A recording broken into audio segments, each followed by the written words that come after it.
I'm not a huge fan of the phrase fake news either. One thing that I can say about fake news is that it has opened up the conversation about media literacy, which I am really grateful for. And so let's start there. That one thing, bringing fake news into the conversation, has allowed us to broaden the conversation.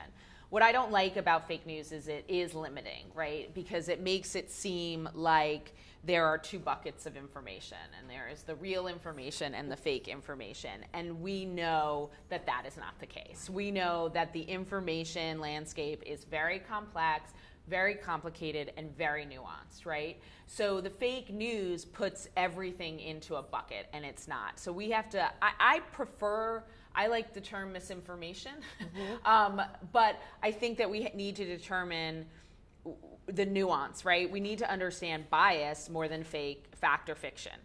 We need to understand, like we talked about before, credibility more than fake or real.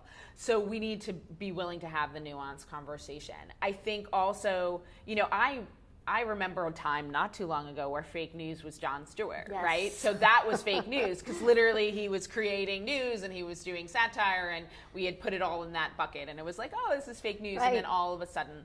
So, and I also do think that, the administration has co-opted the word fake news, and we do obviously need to be careful that no matter who we are, whether we're a 16-year-old student or, my mother, that fake news doesn't become just something we don't believe in, right? Like, that's not what fake news is. And so I think that the term is overused right now, but again, if we take the opportunity to expand the conversation that fake news has opened, we can utilize it to move the conversation forward and to talk more about media literacy, because media literacy allows us to have that nuanced conversation about all of that.